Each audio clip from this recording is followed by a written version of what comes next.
두 번째 시간입니다. 今天是教会史的第二讲。 지난 시간에는 우리가 예수님의 제자들, 사도들이 살았던 시대를 배웠습니다. 上一讲呢，我们一起来去学习了有关耶稣生活的那个时代，还有使徒们的那些内容。 오늘은 그 사도들의 다음 시대인 사도 후 시대입니다. 今天要跟大家来分享的这个内容，那其时代呢是后使徒时代。 시기로는 주후 100년부터 313년까지입니다. 其年代呢是在之后100年到313年之间。 이 시대를 사도 후 시대 혹은 니케아 회의 이전 시대라고 부릅니다. 我们把这一时代呢称作为后使徒时代，或者是尼西亚会议以前时代。 이 시대의 몇 가지 특징을 보면 박해와 순교가 있었습니다.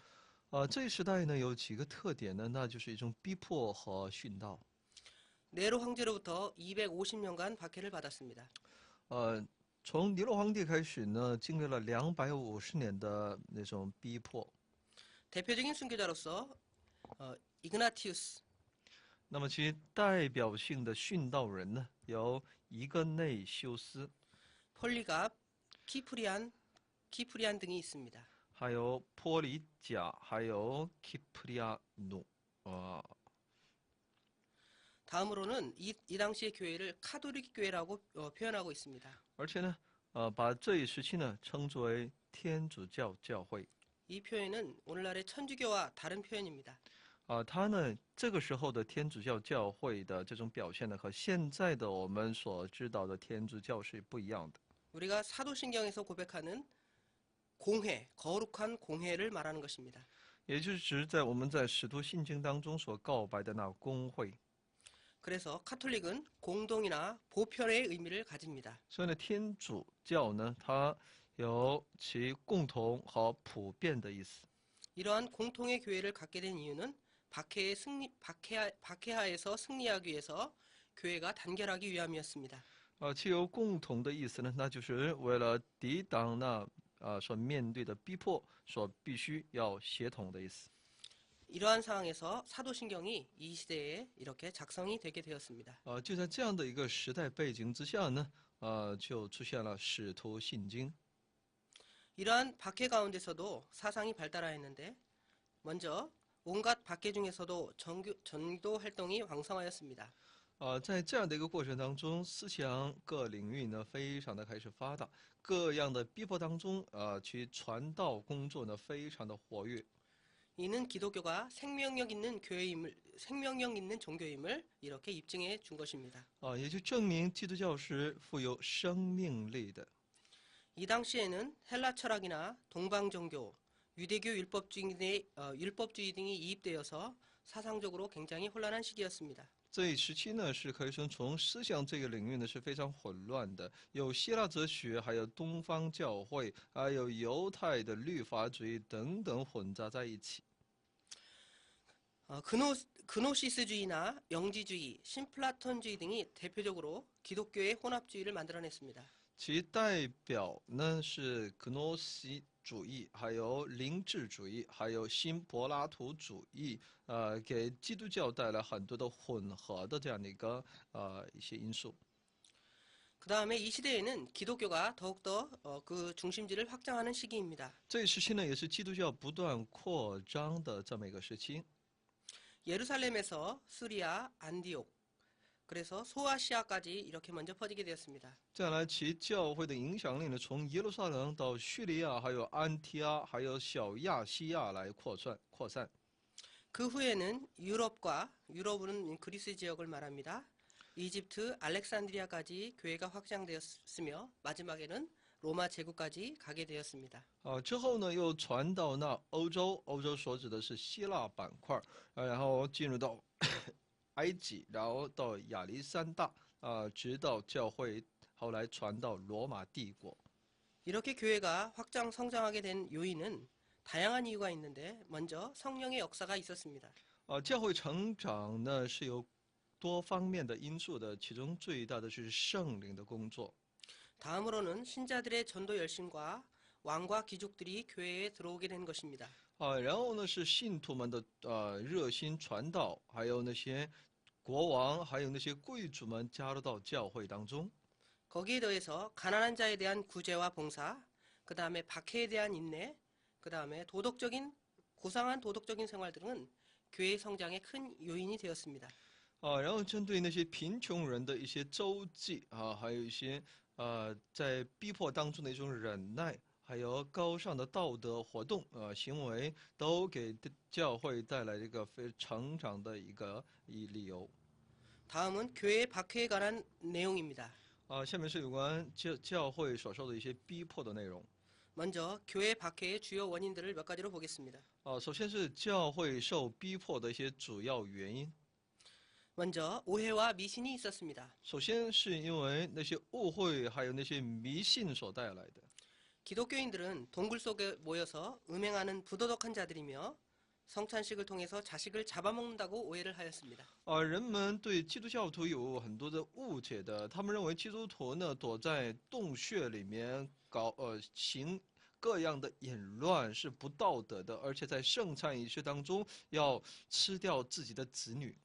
또한 기독교인들 때문에 신들이 노예서 천재지변이 일어난다는 주장을 하기도 했습니다. 而且他们认为呢，因为基督徒的缘故呢，他们基督徒激怒了众神，所以呢会有一些天灾的临到。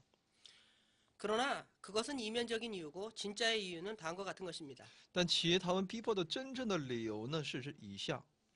로마 제국 사람들은 국가가 최고라고 생각을 했지만 기독교인들은 하나님 중심으로 살았기 때문입니다. 但是罗马帝国的人，他们认为国家是最高的，可是最高他们所追求的。但基督徒呢，认为是以神为中心的生活。 로마 제국은 이러한 다양한 이유 때문에 다양한 정책을 세워서 기독교를 반대하였습니다. 罗马帝国呢，因着这以上的诸多的原因呢、理由呢，他们就制定各样的政策法规来反对基督教。 먼저 황제 숭배를 강요했습니다. 首先呢是强迫人去崇拜皇帝。 예배를 비밀적인 결사로 간주해서 정치적으로 로마에 반대한다고 하였으며 他们认为呢，礼拜呢是一个秘密的一种结社，是反对政府的一种政治活动。 특별히 기독교인들은 군복무를 하지 않기 때문에 박해가 더 컸습니다. 特别是基督徒呢拒绝去服兵役，所以呢对他们的逼迫也就更加甚。 다음은 박해를 어떻게 했는지 박해의 방법들에 대해서 보겠습니다. 下面我们来了解一下有关他们逼迫的进行破坏的一些方法。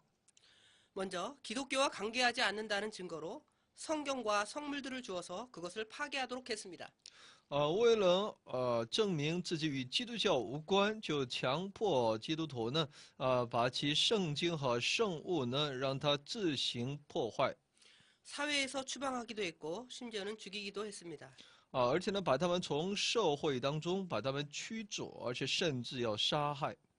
문서를 가지고서 교리적으로 또한 반대를 했습니다. 而且带着一些在教义上呢要进行对他们的一些反击和反对。 회유책을 또한 쓰기도 했는데요. 기독교를 부인하면 과거의 죄를 사면해 주기도 하였습니다. 而且他们也使用一些引诱也就是说呢，如果他们否认基督教的话呢，也就赦免他们过去的罪行。 박해의 결과는 다음과 같았습니다. 那么其进行破坏的结果如下。 박해의 결과로 성도들은 예수님을 구주로 더 확실히 알게 되었습니다. 受逼迫所带来的结果呢，人们更加确信耶稣就是他们的救主。 교리적인 반대로 이제 정경을 완성했습니다. 从教义上呢完成了正经。 그 다음에 열심히 하나님의 말씀, 진리를 세계에 알리는데 더욱더 힘을 쓰게 되었습니다. 而且用心的把其真理呢传递到世界各地。 다음은 이 당시에 있었던 10가지 박해에 대해서 말씀드리겠습니다. 下面是这一时期所出现的10大逼迫。 자세하게 하지는 않겠고요. 어느 시대에 일어났다는 것과 어떤 간단한 내용만 먼저 얘기하겠습니다. 简单的来跟大家来大体的分享。 먼저 첫 번째 박해로는 네로 시대의 박해입니다. 那么第一个大逼迫，第一次大逼迫呢是尼禄皇帝。 로마의 방화자라는 오해를 씌웠고요. 베드로와 바울이 순교하였습니다. 而且呢，给这基督徒呢扣上这个放纵火犯这么一个罪名这个逼迫过程当中有彼得、保罗殉道。 두 번째로는 도미티안 황제 때입니다. 第二呢是在多米田皇帝在位的时候， 제국 안에 다른 국가를 세운다는 이유를 들어서 박해했습니다. 他的借口呢就是基督徒想要在帝国里面再建造一个国家。 이러한 까닭에 성도들이 카타콤을 만들어서 지하 굴에서 살았습니다. 这样的信徒，这基督徒呢就去挖那 catacomb 在那里地下墓穴当中生活。 세 번째로는 트라이안 황제 시대입니다. 第三呢是塔亚努皇帝治理的时候， 기독교가 비밀 결사 조직이고 사회의 부조화를 이룬다고 해서 핍박을 했습니다. 他主张呢基督徒进行秘密结社，想要对社会进行破坏活动。 이그나티우스가 맹수에게 순교를 당했습니다. 这样一个呢 티우스 这个人呢也就被猛兽被咬死被吃掉而殉道。 네 번째로는 하드리안 황제 때입니다. 第四呢是哈德良皇帝在位的时候。 다른 이유 없이 기독교인들을 증오하는 이유 때문에 발생했습니다. 没有其他的理由，只是他个人对基督徒非常的憎恨。 다섯 번째로 마르쿠스 아울렐리우스 황제입니다. 第五呢是马可奥热流皇帝在位的时候， 질병과 흉년으로 복음을 경시하게 되었습니다. 因着呢疾病还有一些荒年呢，他们认为这都是基督徒的缘故。 우리가 잘 아는 유스티누스나 폴리갑이 이 당시에 순교를 하게 됩니다. 这一时期呢，由尤斯丁和坡吕贾呢殉道。 여섯 번째로는 세프티미우스 세르베스 황제 때입니다. 那么第六呢，是在受佛流执政的时候， 기독교가 포각무도하다는 이유로 핍박을 했습니다. 他觉得一个理由呢是说基督徒非常的残暴。 이레네우스가 순교를 당했고요. 오리게네스 부친이 순교를 당했습니다. 那么利奥尼达呢，在这一次的逼迫当中殉道了。 일곱 번째는 막시미누스 황제 때입니다. 第七呢，是在马西米努他雅先执政的时候， 이때는 큰 지진이 있었습니다. 在当时呢有个大地震， 이것을 기독교인들에게 뒤집어 씌운 거겠죠? 也就把这一事件呢，把这个根源呢，就是说把扣在这个基督徒的身上。 당시에 두 감독을 이렇게 금강노예로 보내게 되었습니다. 当时就强迫两个监督呢，主教呢，让他们去在金矿当中做奴隶。 여덟 번째 디키우스 황제 때입니다. 第八呢是德修皇帝在位的时候， 그들은 기독교 때문에 사람들이 가난해진다고 생각을 했습니다. 他认为因为基督教人们就会变得贫穷。 오리게네스가 중용을 받았고요. 키프리아니스는 도망을 했습니다. 那么 오리게네스和키프라누스他们一个是受到重刑，一个是逃避。 아홉 번째로 바렐리아누스 황제 때입니다. 第九呢是瓦勒良皇帝在位的时候， 병과 흉년이 신이 노한 까닭이라고 이유를 들어서 핍박을 했습니다. 他主张呢疾病和荒年呢是因为基督徒激怒了神。 도망갔던 키프리아누스가 다시 돌아와서 순교를 당했습니다.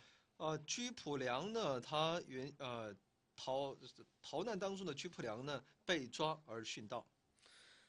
마지막으로 디오클레티아누스 황제 때입니다. 最后呢是戴克里先皇帝在位的时候。 이유는 당시에 부제라는 것은 황제 밑에 있는 다른 부황제가 되겠죠. 부제인 칼레리우스가 참소를 했습니다. 在当时呢是理由呢是副帝，也是皇帝皇帝以下呢有副帝这副帝的这种因为参了这些基督徒，所以呢就进行逼迫。 니코메디아 회당이 파괴되었고요. 毛瑞提乌斯这会堂呢被破坏。 가다리우스가 옥살을 하게 되었습니다. 毛瑞提乌斯呢被下到监里。 다음으로는 사상적인 공격을 받았습니다. 接下来呢，就是有关在思想这方面呢受到攻击。 먼저 루키아누스는 여러 가지로 교회를 비판했습니다. 那么卢基亚努斯呢，各方面呢，他逼迫教会。 120년에서 200년대까지 산 사람인데요. 他是生活在120年到200年期间的人。 이 사람은 에피큐로스 학파의 사람입니다. 他属于 Epicurus 这个学派的一个人。 기독교의 생활 풍습을 비방하기 위해서 페리그리누스의 죽음과 같은 그러한 글을 썼습니다. 他为了诽谤基督教的这种生活和风俗呢，他就写一些写书来去责备。 두 번째로는 켈스서스입니다. 第二呢是塞尔苏斯， 이 사람은 플라톤 학파에 속하면서도 에피큐로스 학파에 기울여서 참말이라는 글로써 기독교를 반대했습니다. 这个人呢他是属于柏拉图学派的，他后来写了一个真话这样的一个文章呢，来反对基督教。 이를 오리게네스가 반박하는 글을 썼는데 이 글만 남아있고 이 참말이라는 내용은 어디 존재하는지 남아있지 않습니다.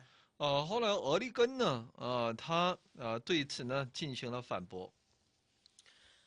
그 다음으로는 신플라톤주의가 생겨났습니다. 然后又出现的是新柏拉图主义。 신플라톤주의, 신플라톤 학파가 생기게 된 이유는 기독교로 인해서 로마의 재래 종교가 없어질까 염려하여 생기게 되었습니다. 新柏拉图这个学派的出现呢，是因为他们担心因着基督教的出现呢，会使那罗马的固有的其宗教会消失。 재래 철학 사상에 종교적인 요소를 가미해서 신비 철학을 구성하는 데 성공하였습니다. 他们在其原有的哲学思想当中呢，添加一些宗教的一些因素，使之变为神秘哲学。 중요한 학자로는 플로티누스와 폴피리우스가 있습니다. 其主要学者有普洛提诺和波菲里亚斯。 먼저 플로티누스에 대해서 말씀드리겠습니다. 首先我们来看一下普洛提诺。 자신 안에 있는 하나님과 우주에 계신 하나님의 조화에 도달하려고 힘을 쓴 사상이었습니다. 也就是他努力与自己里面的这位神和在宇宙的这位神要相互协调。 이러한 사상은 범신론적인 사고였습니다. 那么这种思想呢，是带出了泛神论的思想。 그는 주장하기를 사람이 하나님께 복귀하려는 과정을 통해서 덕과 사랑이 무아지경, 엑스타시 그런 상태에 이르게 되는데 이럴 때 하나님과 합일한다고 주장했습니다. 他主张呢，人想要与神，也就是复归于这神的过程当中呢，借着其德行和爱心的进入到其无我境界，以此来与神合而为一。 다음으로는 폴피리우스에 대해서 말씀드리겠습니다. 还有是波菲里亚斯， 폴피리우스는 다신교의 옹호자였습니다. 他是主张多神教的。 15권이나 되는 글을 써서 기독교를 공격하였습니다. 他写了15卷书来攻击基督教。 그는 이러한 글들을 통해서 신약과 구약이 다르다고 주장을 했습니다. 他借着这些所写的书呢，主张新约和旧约不同。 그 다음에 사도들끼리 서로 충돌하고 갈등했다고 말했습니다. 他主张使徒们之間彼此有矛盾和冲突， 또한 예수님도 거짓말장이라고 이렇게 주장을 했습니다. 而且主张耶稣是说谎的。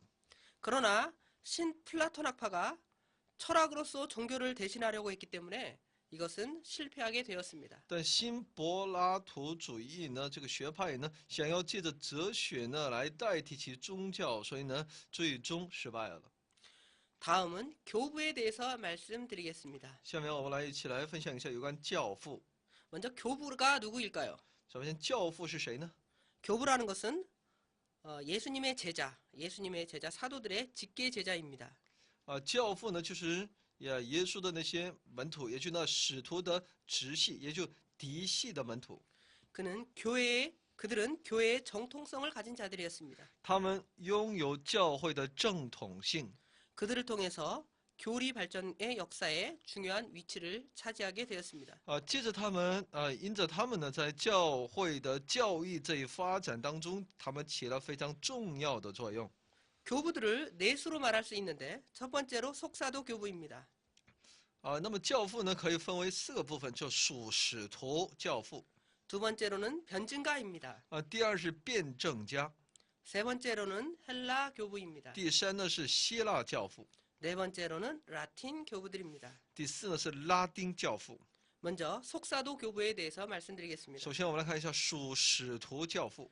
속사도 교부는 앞에서 말한 네 종류의 그 교부들이죠. 그 교부들 중에서 예수님의 제자들의 직계 제자 정도가 되는 것입니다. 所以呢，他是属于耶稣门徒的使徒的那直系嫡系的门徒。 대표적인 몇 인물들을 살펴보도록 하겠습니다. 我们来看一下其代表性的人物。 첫 번째로 로마의 클레멘스입니다. 那么第一是罗马的克莱门茨， 그는 1세기 말에 로마의 유명한 장로였습니다. 他是第1世纪公元1世纪末的罗马非常著名的长老。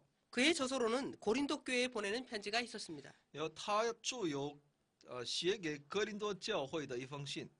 이 편지의 4분의 1의 내용은 구약을 인용한 것이었습니다. 这一书信的1/4的内容是在引用旧约的内容。 내용들을 살펴보면 질투하지 마라, 겸손하라, 규칙을 지키라는 명령 같은 것들이 있었습니다. 其内容当中有不要嫉妒，要谦卑，要遵守规则。 다음으로는 부활에 대한 확신을 말하고 서로 사랑하라는 교훈들을 이 편지에 담았습니다. 而且在传讲有关复活的信息，还有对复活的确信，而且要求他们彼此相爱的这样的一个教训。 두 번째로 속사도 교부의 두 번째의 대표 인물은 이그나티우스입니다. 那么属使徒教父的这个第2个代表性的人物呢，是伊戈内修斯， 그는 안디옥의 감독이었습니다. 他是安提阿的这样的一个总督。 후에 로마에서 맹수의 밥이 되어 순교를 당했습니다. 他是安提阿的监督所以呢，后来被罗马抓去，罗马帝国都抓去呢被猛兽所吃掉。 그는 교회의 통일과 감독의 권위, 순교자의 영광에 대해서 주장을 했습니다. 他所主张的是有关教会的统一，还有监督的权威、殉道人的荣耀等等。 로마로 호송되는 도중에 7통의 편지를 그는 썼습니다. 他在被送押往罗马的过程当中，他写了7封信。 다음에 속사도 교부 세 번째 인물은 폴리갑입니다. 然后第3个人物呢是波利甲， 폴리갑은 서마나 교회의 감독입니다. 他是士梅拿教会的监督。 그는 사도 요한의 제자였으며 이그나티우스의 친구였습니다. 他是使徒约翰的门徒，是一个内修斯的朋友。 그는 155년에 순교를 했습니다. 他在155年的时候呢殉道了。 그는 빌립보 서신이라는 글을 남겼습니다. 他留下了腓立比书信。 속사도 교부의 네 번째 인물은 파피아스입니다. 那么第4个人物呢是帕皮亚， 파피아스는 부르기아의 감독으로 150년경에 순교하였습니다. 他作为一个监督呢，在也就是150年呢殉道了。 주요 저서로는 주의 가르침의 설명이라는 제목의 글로 5권의 글을 남겼습니다. 他写有5卷书，就是以主的教训为标题。 그의 글은 직접 남아있지 않고 후대 교회사가인 유세비우스의 교회사에 그의 글이 인용되었습니다. 他的著作呢没能够存留我们只能借着呢尤西比乌斯他的一些著作当中能够看到他所引用的内容。 또한 그는 천년왕국론에 대한 글을 남기기도 했습니다. 而且呢，他也留下了有关千年王国、千年国度的这方面的信息。 앞에 네 인물들은 인물들이 알려진 인물이지만 다음으로 말할 속사도들의 글들은 그 인물이 어떤 인물들인지는 잘 알지 못하고 그 사람들의 글들만 남아 있는 것들이 몇 가지가 있습니다. 下面的一些内容呢，是我们对其作者呢了解的不多，只知道其留下的著作。 먼저 헤르마스의 목양자입니다. 首先呢，有黑马的牧羊者， 아마도 로마서 16장 14절에 등장하는 허마인 듯하다고 사람들은 주장을 합니다. 人们主张大概猜测呢，可能就是那出现在罗马书16章14节的人物。 미래문학, 묵시문학으로서 철로 역정과 비슷합니다. 它也是末世文学，它与呢其天路历程类似。 이것 말고도 바나바서나 디오그네투스에게 주는 편지, 그 다음에 12사도의 교훈, 디다케라고 하죠. 이러한 글들이 있습니다. 除此以外呢，也有关巴拿巴书，还有一些书信，还有一些12使徒的教训等等的一些内容的。 지금 말한 교부들의 신학들에 대해서 몇 가지로 정리를 해보겠습니다. 那么以下呢，从几个方面呢来去整理一下这些教父们的神学观点。 먼저 기독론입니다. 首先是基督论， 기독론은 예수님에 관한 교리를 말하는 것입니다. 也是针对这位耶稣基督的一些教义。 이 교부들은 인성을 믿긴 했지만 신성을 더 강조하는 그러한 사상을 가졌습니다. 这些教父呢，他们相信其基督的人性，但他们更加强调基督的神性。 오늘날의 정통 기독교는 신성과 인성이 동시에 다 강조되지만 지금 이 교부들의 신학은 신성을 더 강조한 것이 특징이라고 할 수 있겠습니다. 现今的我们的教会呢，对其基督的人性和神性呢，都看为非常的平等的、均衡的。但在这些教父呢，他们比起人性呢，他们更加注重其强调神性。 로마의 클레멘스는 그리스도는 하나님의 존엄한 홀이다라고 말했습니다. 罗马的克莱门斯呢，主张基督是神的权杖。 이그나티우스는 그리스도는 신이요 우리의 하나님이시다라고 말했습니다. 伊格雷修斯主张呢，基督是神，是我们的神。 그는 창세전에 아버지와 함께 계시다가 우리에게 나타났다고 말합니다. 他主张呢，基督呢，创世之前呢，与父同在，今天显现在我们的面前。 이것은 사도 요한이 주장하는 것과 똑같지요. 这与使徒约翰所主张的是一致的。 우리도 그와 같은 신앙을 갖고 있습니다. 今天我们也拥有同样的信仰。 헤르마스는 그리스도의 선제설을 주장했습니다. 黑马呢，主张基督的先再说。 그리스도의 선제설이라는 말은 그리스도께서 영원 전부터 존재하셨다는 사상입니다. 也就是基督在永远之前已经存在了的这种观点。 두 번째로는 삼위일체의 교리입니다. 第二呢，是有关三位一体的教义。 오늘날과 같이 확실한 삼위일체의 교리를 믿지는 않았지만 희미한 듯하게 삼위일체의 교리가 남아 있습니다. 虽然他们在当时呢对这个三位一体的认识呢不像现在这么的清晰，但当时他们也是但他们对三位一体呢也有一个大体的认识。 먼저 이그나티우스는 신자를 건축재로 비유를 했습니다. 那么伊格雷修斯呢，他主张信徒就是那建筑材料。 십자가를 끌어올리는 기계로 성령을 밧줄에 비유를 했습니다. 那么他比喻圣灵就是那一根绳子，可以把我们这些建筑材料呢，把它拉到那十字架上。 클레멘스는 사도들은 임명을 받아서 예수 부활의 확신을 얻고 하나님의 말씀에 경고하게 되고 성경의 보증으로 하나님의 나라가 임한다는 복음을 들고 나갔습니다. 克雷门斯这个他主张呢，使徒们呢都是接受任命的而且呢对耶稣的复活呢是拥有确信的，要坚固的站在神的话语当中，以圣经作为一个保证，来去等候耶稣神国的降临，听那福音。 다음은 속죄론에 관한 이야기입니다. 然后是有关赎罪论的一些内容。 속죄론이란 우리가 어떻게 구원을 얻느냐 하는 구원론에 관한 이야기입니다. 那就是我们如何得救的，是有关我们救恩的这样一个内容。 주께서 생명의 길을 보이시고자 피를 흘리셨다고 말했습니다. 说呢，主为了给我们展现一个生命的道路，他为我们流出了他的血。 회개의 제사함을 받는 은혜를 주시기 위해서 죽으셨으므로 为了使我们的罪能够借着悔改使我们的罪能够得以赦免，所以呢，他赐这样的一个恩典。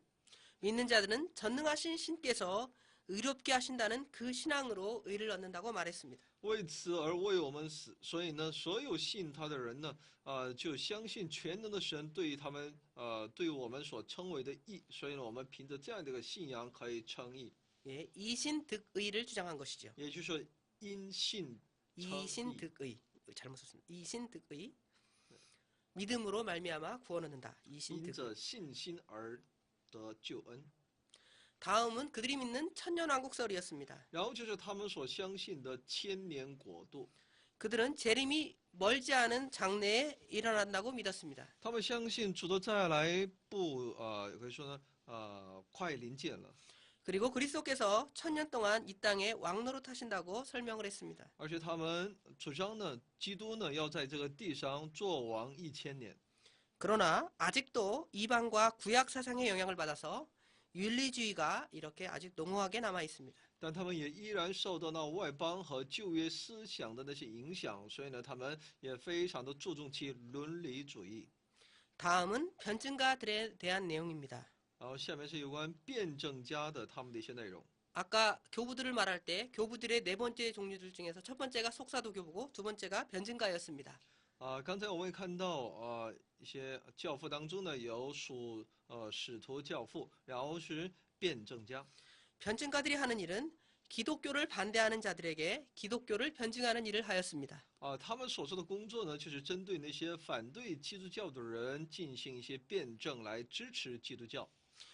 대표적인 변증가로는 먼저 유스티누스가 있습니다. 其代表性的人物呢有尤斯提努斯， 125년에 출생을 해서 166년까지 살았습니다. 他生于125年，死于166年。 그가 신자가 된 동기를 말했는데요. 他讲了自己成为信徒的动机。 해변에서 그가 산보를 하다가 한 노인이 나타나서 구약책을 주면서 이 책이 예수에 이르러서 성취되었다고 말한 후 사라진 그 이후에 그가 신자가 되었습니다. 他说呢，在自己在海边散步的时候呢，有一个老人出现，给了他旧约圣经，而且呢，他老人说呢，这本书呢，借着耶稣而成就了，然后他就消失了，然后他呢就成为了耶稣的信徒了。 그의 저서로는 대변증서, 소변증서, 트리포의 대화가 있습니다.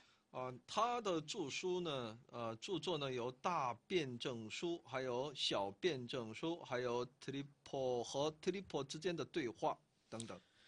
다음 인물은 아리스티데스입니다. 下一个人物呢就是阿里斯提德， 그는 아테네 사람이었습니다. 他是雅典人。 그는 하드리안 황제가 기독교를 반대하였는데 이 하드리안 황제에게 글을 올려서 기독교를 변증한 사람입니다. 在当时呢，哈德良皇帝呢逼迫基督教，所以呢他就写书呢来提交给皇帝来去辩证，来支持基督教。 그는 참 신의 성질을 설명하면서 진짜 신은 어떤 분인가 라고 말하면서 이교의 신화를 공격하는 글을 썼습니다. 他讲解有关的真神的一个本质，来攻击那异教的那些神话。 다음은 콰드리리투스입니다. 下面是夸德里拉图斯， 콰드리라투스. 夸德里拉图斯， 그 역시 하드리안 황제 때의 변증서를 제출했는데요. 他也是在哈德良皇帝当政的时候呢，向他提出辩证。 그는 예수님께서 병고침을 받은 자가 예수님을 통해서 병고침을 받은 자가 아직도 생존해 있다고 말했습니다. 他主张呢，借着耶稣而病得医治的人，现在还活着。 연대로는 126년경인데요. 주님께서 죽으신 후 한 100년이 지난 때겠죠. 其年代呢是在126年，主后126年。 다음 인물은 타티아누스입니다. 下一个人物呢是塔提亚努斯， 타티아누스는 아까 말한 유스티누스의 제자입니다. 他是呢尤斯提努斯的弟子， 그는 로마에 거주하였습니다. 他生活在罗马。 그의 글로는 그릭에 대한 담론, 헬라인에 대한 담론과 디아테사론이라는 글이 있습니다. 他有著书呢，有叫针对希腊人的谈论有等等。 다음 인물은 아타나고라스입니다. 下一个人物呢是有哥拉， 그는 아테네 출신으로서 그의 저서로는 기독교에 관한 사명, 부활 등이 있습니다. 他是雅典人，生在雅典，他具有针对基督教的一些使命，还有复活等等。 다음은 멜리토입니다. 下面是米利都， 멜리토는 소아시아의 사대 지역의 교회 감독으로서 헬라 신화를 비판하였습니다. 他是小亚细亚教会的监督，他批评希腊神话。 다음은 그리스 교부입니다. 然后是希腊的教父。 그리스의 교부는 아까 처음에 말한 속사도 교부의 세 번째죠. 这时那刚才所讲的属使徒教父这一分类当中的三个。 첫 번째가 교부들 중에 첫 번째가 속사도고요. 두 번째가 변증가들이고요. 세 번째가 그리스의 교부입니다. 那我们知道，第一呢是属使徒教父，第二呢是辩证家，第三呢就是希腊的教父。 그리스의 교부는 그리스 사람들이 아니라 소아시아의 신학자들과 알렉산드리아 학파들로 나뉩니다. 那么这一教父呢是由一群小亚细亚的神学家，还有亚历山大的一些学派所形成的两派。 먼저 소아시아 지역의 신학자들을 보겠습니다. 首先，我们来了解一下小亚细亚的一些神学家。 첫 번째로는 이레네우스입니다. 首先是艾任纽， 이레네우스는 115년에 출생을 해서 115년에서 119년, 그러니까 연대가 그 사이인데 정확한 연대는 모르고 115년에서 119년경에 출생했다고 알려져 있습니다. 他呢大概是在公元主后115年到119年间出生。 그는 고을 지방의 감독입니다. 他是高卢地方的监督。 고을 지방은 오늘날의 프랑스 지역입니다. 高卢这一地区呢是现今的法国那一地区。 그는 성격이 온유하고 준수하였으며 박학한 학자였습니다. 他呢是性格柔和，而且俊秀，长得又俊秀又博学的这样一个学者。 그는 프랑스의 리옹시, 오늘날의 그러니까 그 당시는 프랑스가 아니고 오늘날의 프랑스겠죠. 리옹에 이렇게 전도를 했는데요. 거의 전 시민이 신자가 될 정도였습니다. 他在里昂市传道，里昂呢是现在的法国在那里传道的时候呢，那市民呢差不多都成为了那信徒。 이레네우스의 신학적 특징을 살펴보겠습니다. 那以列纽斯的他的神学特点是什么呢？ 그는 사도 이래의 전승을 존중하고 신앙의 표준을 존중했습니다. 他尊重使徒以来的一些传统，还有其信仰的标准。 그는 하나님에 대해서 말하기를 하나님은 자유의지로 창조한 유일신이다라고 말했습니다. 针对神，他主张呢，神是借着其自由的意志呢来创造了万物。 그리고 하나님의 피조물인 이 우주는 선하다고 말했습니다. 而且呢，他主张说，神的创造物这一宇宙是善的。 그리고 예수 그리스도에 대해서 다음과 같이 말했습니다. 而且对耶稣基督呢，又有如下的他的一些观点。 그리스도는 신이 자기를 표현한 로고스이다라고 말했습니다. 他主张呢，基督呢是神是神表现自己的一种 logos。 그리스도는 영원히 아버지와 함께 계신다고 말했습니다. 而且他主张基督永远与父同在。 다음으로 그 그리스도는 출생 방법을 모른다라고 말했습니다. 而且呢，我们不晓得基督是如何出生的。 다음으로는 그의 성령에 관한 사상입니다. 下面是有关他的圣灵，针对圣灵的思想。 먼저 성자와 같이 하나님 아버지께 포함된 것이라고 말했습니다.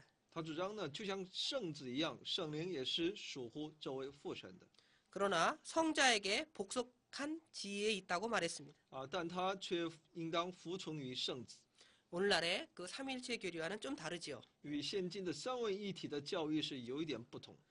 두 번째로 소아시아의 학자의 대표적인 인물은 히폴리투스입니다. 那么第二个小亚细亚的神学家的一个代表性的人物呢是 Hippolytus。 그는 이레네우스의 제자로서 아주 박학한 자였습니다. 他是以列纽斯的门徒，他是一个非常博学的一位学者。 1842년 프랑스 학자 빌맹이 터키의 아소스산의 수도원에서 그의 저서인 모든 이단을 배척함이라는 책을 발견하였습니다. 在1842年的法国的学者维尔曼呢，在土耳其的一家修道院里面呢，发现了他的一本著作，叫是抵挡一切异端 두 번째로는 알렉산드리아 학파입니다. 啊。第二呢是亚历山大学派。 알렉산드리아 학파에는 먼저 판테누스가 있습니다. 首先在这里有一个叫潘代诺， 판테누스는 스토아 철학을 교육받은 자였습니다. 啊，他是受教于斯多哥学派的一个哲学家。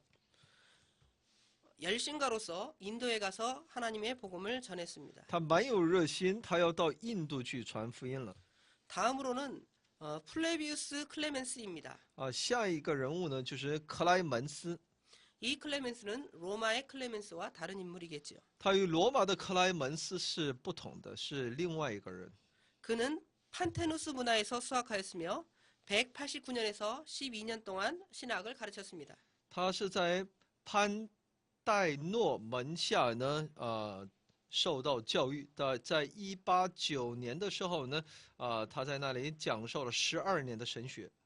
202년 septemius 세베루스 황제가 교회를 핍박했는데 그러한 이유로 안디옥으로 피난을 가게 되었습니다. 在202年的时候呢，因为他受到了塞维鲁皇帝的逼迫，他逃难到安提阿。 그는 저술과 강론으로서 교회에 봉사를 했습니다. 他借着著述还有一些讲论呢，来服侍教会。 213년에 알렉산드리아에서 죽었으며 他在主后213年呢，死在亚历山大。 그의 저서로는 그리스인에게 주는 권면, 他最有写给希腊人的劝勉， 교육자, 잡설과 같은 글들이 있습니다. 还有教育者，还有杂谈等等一些著作。 마지막으로 알렉산드리아 학파의 가장 중요한 인물은 오리겐입니다. 然后在亚历山大这一派当中最为著名的人物呢是奥利金， 오리겐, 오리게네우스 둘 다 사용합니다. 叫奥利金。 먼저 185년에 알렉산드리아에서 출생했습니다. 他185年生于亚历山大。 알렉산드리아는 이집트의 항구 도시입니다. 亚历山大是埃及的港口城市。 18세에 클레멘스 후계에서 신학 교수가 되었습니다. 在18岁的时候呢，他继承那克莱门斯，成为神学教授。 청년 시에 수술을 해서 고자가 되었습니다.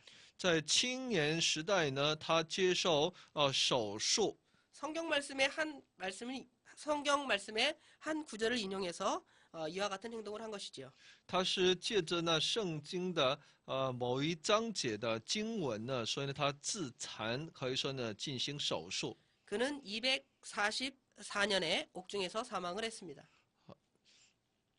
也就针对自己的性器官进行了手术，这样呢，他在之后244年呢，在狱中身亡。 그의 신학을 몇 가지를 정리해 보겠습니다. 我们来整理一下他的这个神学观点。 그는 기독교의 진리를 철학으로 해석하고 조화시키려 하였습니다. 他不断的努力，想要把基督的真理，用哲学来解释基督教的真理，想要彼此协调。 성부와 성자에 대해서는 하나이라고 말하면서 동질이며 같은 인격이라고 말했습니다. 他主张圣父和圣子是合一的，是同质的，是同样的人格。 그는 영혼 선제설을 주장했습니다. 他主张灵魂先再说。 우리가 전통적으로 알고 있는 것은 영혼 유전설이나 영혼 창조설이지요. 我们传统上所认为的是灵魂遗传说和灵魂创造说。 그 다음에 그는 내세관으로서 연옥설을 주장했습니다. 而且呢，他又主张炼狱그 다음에 지옥이 유한하다고 주장을 했습니다. 而且主张地狱是有限的。 그가 이렇게 주장한 이유는 하나님의 그 가혹한 심판에 대해서 이렇게 좀 뭐랄까요? 제한을 둔 거겠죠. 他对神的那可怕的审判呢，有他的一些不同的观点。 그러나 전혀 성경적인 주장은 아닙니다. 但这不完全出自于圣经的观点。 그의 우주관은 플라톤의 영향을 입어서 이데아 세계와 물질 세계가 있음을 주장했습니다. 他的宇宙观呢受柏拉图的影响，他主张世界有物质世界，也有呢灵力的世界。 그의 계시관은 성경을 은유적으로 해석했습니다. 他的启示观呢，就是把圣经的作为一个隐喻、比喻来解释的。 성경은 우리가 정통적으로 알고 있는 성경의 해석은 은유적인 해석이 아니라 문법적인 해석, 역사적인 해석입니다. 而我们所主张的是，圣经是一个历史性的、历史的事件性的这种解释，而不是只是一个隐喻的这种解释。 그의 구원관은 만인 구원설을 주장했습니다. 他的救恩观呢是主张万人得救这样的一个主张。 지금까지 사도 후 시대에 대해서 배웠습니다. 以上呢，我们一起来分享了有关后使徒时代。 배운 것을 잠깐 정리해 보면 먼저 서론에서는 시기와 교회의 박해에 대해서 배웠죠. 那我们在绪论当中，我们一起来学到了那个时期的一些内容，还有教会的一些所受的一些逼迫。 그런 가운데도 교회가 크게 확장된 이야기와 또 교회의 여러 가지 박해의 원인들에 대해서 말씀드렸습니다. 但教会呢，依然的不断的成长，也看到了学到了有关教会受逼迫的一些原因。 그 다음에 이제 교부들에 대해서 좀 배웠었는데요. 也对一些教父有了一定的认识。 교부들이 누구인가에 대해서 배웠고요. 了解到这些教父都是一些什么样的人。 교부를 네 종류로 나누어서 속사도 교부, 변증가, 헬라 교부, 라틴 교부까지 있다 그랬는데 教父呢，又有那些使徒的那些后使徒的那些教父，还有那些辩证家，还有希腊的那些还有拉丁的那些教父。 오늘 배운 것은 속사도 교부와 변증가와 헬라 교부입니다. 那么今天我所学到的是属使徒教父，还有辩证家，还有希腊的教父。 다음 시간에는 라틴 교부부터 다시 정리해서 배우도록 那 하겠습니다. 么下一讲呢，我们再从拉丁教父来开始跟大家来去分享。 감사합니다. 谢谢大家。